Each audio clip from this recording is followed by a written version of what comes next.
कई बार कई ऐसी ऐसी चीज़ें होती हैं कि जिसे सोचने के बाद या जिस पर आप ध्यान से गौर करें तो उसमें बहुत सारी चीज़ें निकलेंगी। आपको लगता है ये नहीं होना चाहिए, ऐसा होना चाहिए। जैसे लव मैरिज की बात कर लीजिए, बहुत सारे लोग घर वालों की मर्ज़ी के ख़िलाफ़ शादी करते हैं। फिर जब इश्क का बुखार उतरने लगता है तो मालूम नहीं क्या क्या होता है। आज की कहानी एक ऐसी साजिश की कहानी है कि इसमें जो क्राइम हुआ वो तो खौफनाक है ही है, लेकिन इस क्राइम को करने की जो वजह थी वो उससे कहीं कहीं ज़्यादा खौफनाक है। ये कहानी महाराष्ट्र में एक जगह है गढ़चिरौली, उसी गढ़चिरौली डिस्ट्रिक्ट की है और बिल्कुल ताज़ी कहानी, अभी 20 सितंबर की बात है। इस गढ़चिरौली में एक परिवार रहा करता था, बिल्कुल हंसता खेलता परिवार। परिवार के मुखिया थे शंकर कुम्हारे। शंकर कुम्हारे, उनका बेटा, उनकी बहू, उनकी पत्नी, सभी लोग रहा करते थे। जिंदगी ठीक ठाक चल रही थी, आम परिवार की तरह, सब कुछ खुशहाल। लेकिन फिर होता यह है कि सितंबर के दूसरे हफ्ते में अचानक शंकर कुम्हारे बीमार पड़ जाते हैं, बिल्कुल हट्टे कट्टे ठीक ठाक। उनके पूरे बदन में तेज दर्द, सर में दर्द, लगा कि नॉर्मल है, मौसम बदलता है। लेकिन अगले दिन उनकी वाइफ, उनको भी वही प्रॉब्लम शुरू, अचानक वही बीमारी शुरू। विजया कुम्हारे, शंकर की वाइफ का नाम था विजया। तो अब दोनों एक ठीक ठाक तंदुरुस्त इंसान और अचानक ऐसी कि पूरे बदन में दर्द हो रहा है, सर में दर्द हो रहा है। लेकिन ये सारी चीज़ें हम लोग बहुत हमेशा मान के चलते हैं कि होती रहती हैं। लेकिन जब बर्दाश्त के बाहर ये दर्द गुजर गया हाथ से, तो फिर घर वालों को लगा नहीं यार ये सुकून नहीं मिल रहा, इनको ले चलो। तो उसी इलाके के एक अस्पताल में ले गए। अस्पताल में डॉक्टरों ने देखा, उनको कुछ समझ में नहीं आया, उन्होंने दवा ववा दी, कोई फ़र्क नहीं पड़ा। फिर उनको कहा गया कि इलाके के बड़े अस्पताल में ले जाते हैं। फिर इलाके के बड़े सरकारी अस्पताल में ले गए, लेकिन वहाँ जाने के बाद भी कोई फ़र्क नहीं पड़ा। इसके बाद ये हुआ कि नागपुर रेफ़र कर दिया गया और डॉक्टर को समझ में नहीं आ रहा दोनों की बीमारी क्या है। नागपुर भेज दिया गया, लेकिन कोई आराम नहीं, कोई राहत नहीं, कोई हालत में सुधार नहीं। और ये होते होते तारीख आई 20 सितंबर, 20 सितंबर को अचानक शंकर कुम्हारे की डेथ हो गई। अब परिवार पर एक गम का पहाड़ टूट पड़ा। लेकिन ये तो शुरुआत थी। अभी शंकर कुम्हारे की मौत के सदमे से परिवार उबरा भी नहीं था कि अचानक 26 सितंबर को, 20 तारीख को शंकर कुम्हारे की मौत हुई और उसके बाद उनकी पत्नी, जिनका नाम विद्या कुम्हारे, बल्कि विजया कुम्हारे, उनकी मौत हो गई। अब कुछ दिनों के अंदर अंदर पति पत्नी दोनों की एक घर के अंदर मौत और अजीब बीमारी जिसको कुछ समझ में नहीं आया, तेज बदन, हाथ में दर्द। लोगों को लगा कि पता नहीं कुछ हो सकता है। रिश्तेदारों को भी, मातम पुरसी के लिए बहुत तमाम रिश्तेदार भी घर आने शुरू हुए। लेकिन अभी लोग जैसे ही घर आने शुरू हुए, तभी जो शंकर कुम्हारे का बेटा था, अब उसको सेम वही तकलीफ शुरू हो गई। उसके हाथ पैर में भी दर्द, उसके सर में भी दर्द, और कोमल उसका नाम, बल्कि बेटी शंकर कुम्हारे की, शादीशुदा बेटी, उसके भी तमाम वही तकलीफें। बर्दाश्त हुआ नहीं, उसको भी अस्पताल में ले जाया गया। वहां ले जाने के बाद उसकी भी अब हालत ठीक नहीं। अब वो अस्पताल में है, इसी दौरान में पता चला कि शंकर कुम्हारे की साली, यानी कि उनकी बेटी की मौसी, उसे भी सेम वही बीमारी, हाथ पैर में अचानक दर्द, सर में दर्द। तो अब ये एक ही घर के अंदर चौथा पेशेंट, चौथी मरीज, एक ही सिम्टम, एक ही तरह की बीमारी। चूंकि उधर माँ बाप की डेथ हो गई थी, शंकर और उनकी पत्नी की, विजया की, तब उनकी बेटी और फिर मौसी बेटी की ये बीमार पड़े। तो लगा कि क्या अचानक इस घर में हो गया है। लेकिन इसके बाद यहीं पे मामला रुका नहीं। अब जो उनकी मौसी थी, उनके एक और बच्चे, उसकी भी तबीयत वैसे ही बिगड़ने लगी, सेम सिम्टम। अब 2 लोगों की मौत हो चुकी है एक ही तरह की बीमारी से, और 3 लोग अब उसी बीमारी के चपेटे में हैं और तीनों अस्पताल में। और पिछला इतिहास ये बता रहा है कि वो भी अस्पताल में गए, 3 अस्पताल बदला, लेकिन कोई फर्क नहीं पड़ा, हालत में कोई सुधार नहीं आई। तो आखिर ऐसी कौन सी रहस्यमय बीमारी थी। अभी घर वाले और पूरा मोहल्ला, रिश्तेदार सब परेशान ही थे कि अलग अलग अस्पतालों में, घर में देखो इतना बड़ा हादसा हुआ, घर के 2 गार्जियन, माँ बाप की मौत हो गई, फिर उनकी बेटी, मौसी, एक बच्चे, इन सब की भी हालत ख़राब है। अब इसके बाद एक एक कर और ख़बर आनी शुरू हुई। शंकर की बेटी, उनकी मौत हो गई अस्पताल में। उनकी साली, उनकी मौत हो गई अस्पताल में, और एक बच्चा, उसकी भी अस्पताल में मौत हो गई। 20 सितंबर से शुरू हुआ ये मौत का सिलसिला 10 अक्टूबर तक चला। ये अभी अक्टूबर का महीना चल रहा है। अब 20 दिन के अंदर अंदर एक ही परिवार के 5 लोगों की मौत हो गई। पूरा परिवार, पूरा खानदान हैरान। डॉक्टर भी किसी की बीमारी के बारे में कुछ पता ही नहीं कर रहे हैं। अब वहाँ ये र्यूमर फैल गया कि ये जादू टोना का मामला है, किसी ने झाँक फूंक वूक मार रहा है, या फिर इनके ऊपर कुछ साया, जादू टोना किसी ने दुश्मनी में कर रखा हो। और आमतौर पर ऐसी चीज़ें बड़ी तेज़ी से फैलती हैं। शायद इसी चीज़ को मानकर सब खामोश हो जाते हैं। 5 मौत 20 दिन के अंदर, और सारे हट्टे-कट्टे लोग, और एक ही तरह के सिम्टम, एक ही बीमारी, हाथ पैर और सर में दर्द, और उसके बाद एक एक करके दम तोड़ना। कोई भी अस्पताल उनकी बीमारी को पकड़ नहीं पाया। लेकिन अब हुआ ये कि 5 मौत के बाद शंकर का एक बेटा दिल्ली में नौकरी करता है। वो जब उसके पिता की मौत की खबर आई 20 सितंबर को, तो वो गढ़चिरौली पहुंच गया दिल्ली से। उसके बाद वहीं था। फिर माँ की मौत हो गई। तो माँ की मौत के बाद पिता और माँ सारे अंतिम संस्कार और बाकी सारी रस्में पूरी करने के बाद वो दिल्ली लौट आया। लेकिन जब वो दिल्ली लौटा तो अचानक उसे भी सेम वही बीमारी शुरू हो गई। हाथ पैर में दर्द, सर में दर्द, अचानक। अब उसे ये पता था उसके माँ बाप को क्या हुआ था। अब वो घबरा गया। उसने अपने घर में बताया, अपने भाई को बताया। इसके बाद घबराहट में उसने दिल्ली के एक अस्पताल में जाकर खुद को एडमिट करा लिया। अब गांव तक ये खबर पहुंची। अब हड़कंप मच गया कि अब तक जो जो लोग इस बीमारी की चपेट में आए सारे मारे गए। अब ये बेटा है घर का, लगता है अब इसकी बारी है। इस दौरान में एक इनके दूर के रिश्तेदार थे, वो गांव आए थे मातमपुरसी के लिए। मातमपुरसी के बाद वो चले गए। जाने के बाद अचानक उनकी भी वही हालत, सारे हाथ पैर में दर्द, सर में दर्द। अब घबराहट में चूंकि सच्चाई सब पूरे ये फैल चुकी थी ये बात, वो भी अस्पताल में दाखिल। एक ड्राइवर था जिनके एक रिश्तेदार जो मातमपुरसी के लिए आए थे, वो भी साथ आया था। 2-3 दिन घर पे रहा था। वो ड्राइवर वापस लौटा अपने इलाके में, सेम सिम्टम उसको भी शुरू। 5 मौत हो चुकी है। 3 लोग जो करीब उस घर में रहे, अब उन तीनों को यही सिम्टम। अब समझ में नहीं आ रहा है कि ये हुआ क्या अचानक। और अब हर की नज़र ये है कि ये जो बाकी 3 हैं इनका क्या होगा। 5 मौत हो चुकी, क्या 8 होगी। इसी दौरान में इसी घर में जो घर की बहू थी, उनकी एक मामी, उनकी मामी का हस्बैंड, वो भी आया था मातमपुरसी के लिए। उसे भी सेम सिम्टम, वो भी जाकर अस्पताल में भर्ती हो गया। तो अब 9 हो गए ये केस कि 5 की मौत हो चुकी, 4 और। कुछ समझ में नहीं आ रहा। झाड़ फूक की बात लोकल थाने तक पहुंची। पुलिस वालों ने कहा इस इलाके में ऐसा होता है, लेकिन ये हो सकता है कोई रहस्यमय बीमारी हो। फिर भी पुलिस ने कहा कि चलो जहाँ जहाँ पोस्टमार्टम हुआ उसकी रिपोर्ट देखते हैं। अब जो पोस्टमार्टम रिपोर्ट मंगाई पुलिस ने, क्योंकि 5 मौत रहस्यमय तरीके से हुई थी और लोगों की खानापुसी, लोगों की बातें पुलिस तक पहुंची। पुलिस ने खुद इसको इन्वेस्टिगेट करना शुरू किया, क्योंकि अभी तक कोई मानकर नहीं चल रहा कि इसके पीछे कोई साजिश हो सकती है। तो 5 जो मौत हुई उसकी पोस्टमार्टम रिपोर्ट आई। पुलिस रिपोर्ट देखकर चकरा गई। पोस्टमार्टम रिपोर्ट में ये लिखा है कि इन 5 की मौत दिल का दौरा पड़ने से हुई और ऑर्गन फेलियर से हुई। अब सवाल ये था कि 5 की उम्र अलग अलग, 5 किसी बीमारी से ग्रसित नहीं है। अलग अलग वक्त में एक ही परिवार के 5 लोग जो एक ही घर में हैं, एक ही तरीके से मौत कैसे हो सकती है। हार्ट फेलियर और मल्टीपल ऑर्गन फेलियर, यानी कि मानव अंगों ने काम करना बंद कर दिया। अब इस रिपोर्ट को देख के पुलिस और उलझ गई। पुलिस ने डॉक्टरों को कांटेक्ट किया, बोला कि ये क्या है। डॉक्टर मौत की और कोई वजह बता नहीं रहे। अब ये ऐसी वजह है जिस वजह पे कोई शक भी नहीं किया जा सकता। दिल का दौरा पड़ने से किसी की मौत हुई, रिपोर्ट में आ गई, तो आप क्या शक करोगे। किसी अंग ने काम करना बंद कर दिया तो आप क्या शक करोगे। तो पुलिस को लगा कि सही मानों में ये, हालांकि ये तो हो रहा है डाउट कि यार 5 लोगों की एक ही तरीके से मौत और सारे एकदम तंदुरुस्त, ठीक ठाक, कुछ गड़बड़ है।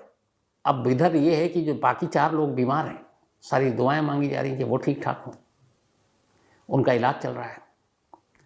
इसी दौरान में पुलिस ने जब ये सारी चीज़ें देखी तो एक डॉक्टर ने कहा कि इन सभी के लिप्स थोड़े थोड़े से काले थे और बाकी कोई ऐसी चीज़ हमें नज़र नहीं आ रही है कि जिससे हम डाउट करें। लेकिन पुलिस को लगा कि नहीं, कुछ तो गड़बड़ है, क्योंकि अगर इस रिपोर्ट में मौत की वजह तो क्लियर नहीं थी, लेकिन एक तरह से मौत सभी की हुई, अलग अलग उम्र के लोगों की, ये एक डाउट क्रिएट हो गया पुलिस के लिए। और ये गढ़चिरौली पुलिस ने बड़ा मतलब दिमाग लगाया इस पर खुद से। आमतौर पर ऐसे केस को पुलिस भी कहती चलो छोड़ो, पुलिस ने कहा कुछ तो गड़बड़ है। अब पुलिस ने पूरे परिवार की कुंडली खंगालनी शुरू की जाकर अब उस घर में पूछताछ करने का फैसला किया। परिवार में बचा ही कौन, एक बेटा वहाँ एडमिट है, घर में एक बहू थी।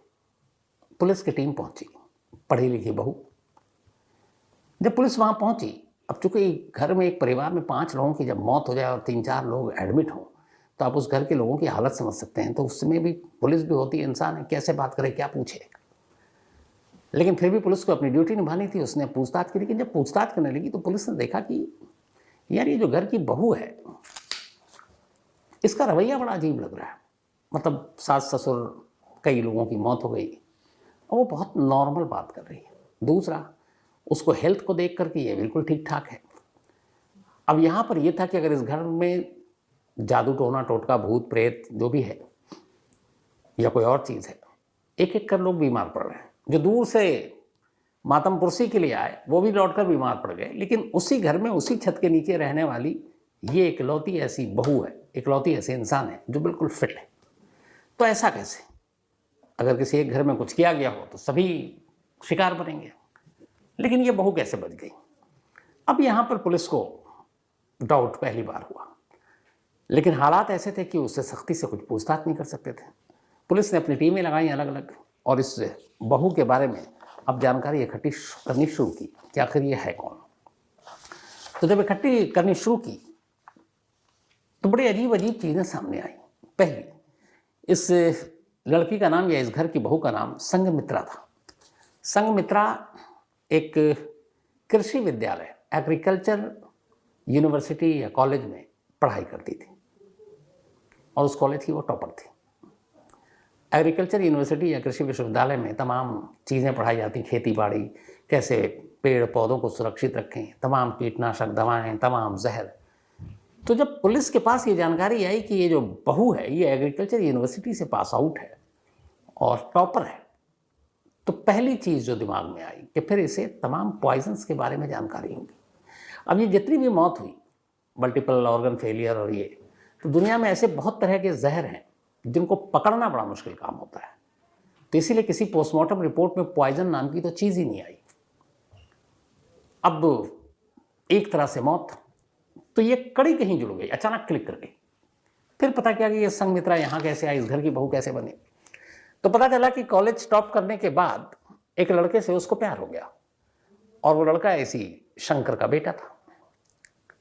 लेकिन दोनों की कास्ट और अलग अलग चीज़ें थी, तो शंकर के घर वालों को तो आपत्ति नहीं थी, लेकिन जो लड़की है संघमित्रा, इसके घर वालों को इस रिश्ते से ऑब्जेक्शन, आपत्ति थी।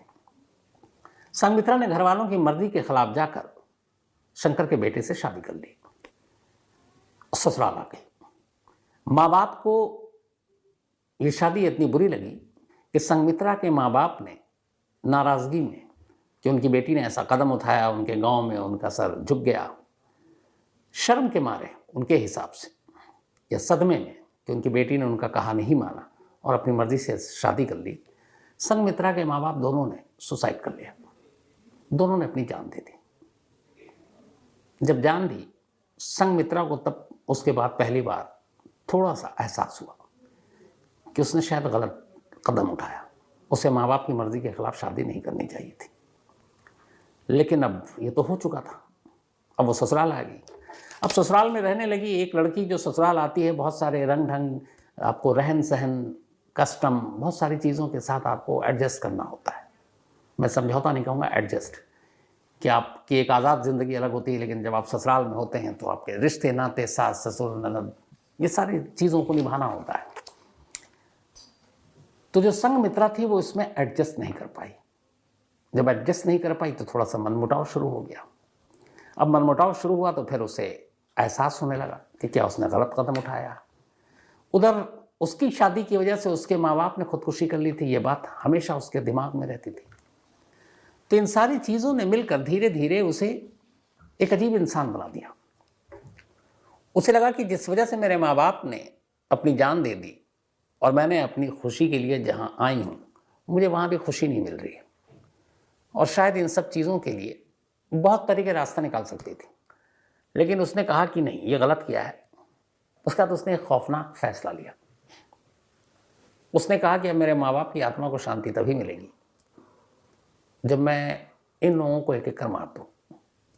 अभी पता नहीं कहाँ, कैसे, क्या वजह, कितना आप इसको जस्टिफाई, मतलब एक बेवकूफ़ी वाली बात, लेकिन वो कहते हैं कि जब क्राइम करता है तो आदमी दिमाग अंधा हो जाता है। इस दौरान में उसकी एक मामी है, मामी भी उसको मिलती है, और मामी का इशू ये था कि जिस जगह पे शादी की थी संघमित्रा ने, वहाँ पे कुछ ज़मीन का झगड़ा चल रहा था संघमित्रा के ससुराल वालों से। मामी चूँकि करीब थी संघमित्रा के, और मामी ही एक, अब उसकी खानदान में इकलौती थी। माँ बाप की खुदकुशी के बाद सभी ने संघमित्रा से अपने रिश्ते तोड़ लिए थे, तो अब मामी उसके करीब आ गई, उसकी इमोशन, उसकी हमदर्दी का फ़ायदा उठाया, और फिर ज़मीन का मसला था। तो संघमित्रा ने उसको अपनी सारी चीज़ें बताई। उसने कहा जिससे मैंने शादी की, मेरे माँ बाप ने खुदकुशी कर ली, यहाँ मुझे वो चीज़ें नहीं मिली, शादी के बाद ज़िंदगी बदल गई, मैं इन सब से आज़ाद होना चाहती हूँ, और ये आज़ादी तभी मिलेगी मैं जब सबको मार डालूँ। मामी का भी इसमें भला हो रहा था कि सब मर जाएंगे तो जो ज़मीन का झगड़ा है वो सब खत्म, ज़मीन हमारे से आएगा। मामी ने कहा ठीक है, मैं तुम्हारे साथ हूँ। अब चूंकि संघमित्रा एग्रीकल्चर यूनिवर्सिटी से पढ़ी थी, सारे पॉइजन के बारे में जानकारी थी, नाम नहीं लूँगा, उसने एक पॉइजन को चुना। वो ऐसा पॉइजन था जो गंधहीन था, जिससे कोई स्मेल नहीं आती थी, जो रंगहीन था, जिसको किसी भी चीज़ में मिला दो उसका रंग दिखाई ही नहीं देगा, पानी में मिला दो तो पानी ही लगेगा। तो वो चूँकि एक एग्रीकल्चर यूनिवर्सिटी की थी और कीटनाशक और ऐसे जहर के बारे में जानकारी थी, तो उसने ऐसे ही एक पॉइजन को चुना। पॉइजन को चुनने के बाद अब उसका काम ये हो गया कि वो हर दिन थोड़ी थोड़ी मात्रा में पानी में, खाने में, चाय में, हर चीज़ में वो मिलाकर घर के जितने मेंबर थे सबको देती रहती। इत्तेफाक से शंकर की जो साली थी वो आई हुई थी सितंबर में, वहीं रह रही थी, उसने उनको भी देना शुरू किया, उनका बच्चा था उसको भी देना शुरू कर दिया, माँ बाप को भी दिया। पति घर में था नहीं, बाहर रहता था, भाई एक दिल्ली में रहता था, तो इन सबको देना शुरू कर दिया। धीरे धीरे धीरे उस जहर का असर होना शुरू हुआ, और सेकंड वीक ऑफ अक्टूबर के दूसरे हफ्ते में उस जहर ने अपना असर दिखाना शुरू किया। उसके सिम्टम वही थे जो शुरू में आपको बताए। इसके बाद एक एक कर 20 दिनों के अंदर संघमित्रा और उसकी मामी ने मिलकर 5 लोगों का कत्ल कर दिया। बाद में चूंकि अब ये पता चल गया कि ये पॉइजन था, तो जो और लोग अस्पताल में थे वहाँ फ़ौरन खबर की गई। तो अब तक तो यही पता नहीं था ये बीमारी क्या है। जब पता चला कि इस नाम का ये पॉइजन दिया गया, तो डॉक्टरों को जब पता चला, उन्होंने उस हिसाब से उसकी ट्रीटमेंट शुरू की। तो अभी जो लेटेस्ट है वो रिपोर्ट वो ये है कि जो लोग, खासतौर पर 3 जो अस्पताल में हैं वो ठीक है। एक चौथा जो है वो इसी संघमित्रा की मामी का पति था। और ये जब सारी चीज़ें एक एक कर जब बाकी लोग एडमिट होने लगे, तो अचानक एक दिन उसने भी कहा कि मुझे ऐसी सिम्टम आ रहा है, हाथ पैर में, सर में तेज़ दर्द हो रहा है। सब लोग घबरा गए। अब उसको ले जाकर अस्पताल में एडमिट करा दिया। अब पुलिस जो तफ्तीश कर रही है, तो जब डॉक्टरों से पूछताछ की तो पता चला कि ये तो नॉर्मल है। तो ये ड्रामा करने के लिए अस्पताल में एडमिट हो गया कि मैं भी इसका शिकार हूँ। तो अब पुलिस फिलहाल ये जांच कर रही है कि क्या संघमित्रा और उसकी मामी के अलावा उसका ये जो मामा है, ये भी इस साजिश का हिस्सा है। क्या इसे पूरी जानकारी थी, या पहले थी या बाद में थी। तो इसी के बाद फिर उसकी गिरफ्तारी का भी जो है वो बारी आएगी। फिलहाल संघमित्रा और उसकी मामी दोनों पुलिस कस्टडी में, और ये केस परसों ही खुला है, क्योंकि अक्टूबर में ही ये सारी चीज़ें 20 सितंबर से शुरू हुई, 10 अक्टूबर तक मौत का सिलसिला चलता रहा। तो अब देखिए, एक टॉपर बहू एक घर की, जिसने पहले अपने माँ बाप को नाराज़ करके शादी की, फिर जिस माँ बाप की मौत के बाद ससुराल में रहने लगी, उस इश्क और ससुराल से भी उसका मतलब मन भर गया। चाहती तो ससुराल वालों को छोड़कर आराम से तलाक लेकर कहीं जा सकती थी, एक नई ज़िंदगी बसाती, आज़ाद रहना चाहती थी, आज़ाद रहती। लेकिन जब दिमाग जुर्म के रास्ते पर चलता है तो फिर सिर्फ बुरा ही सोचा जाता है। तो एक शादी के फैसले ने एक पूरे परिवार को उजाड़ दिया। ये थी आज की कहानी।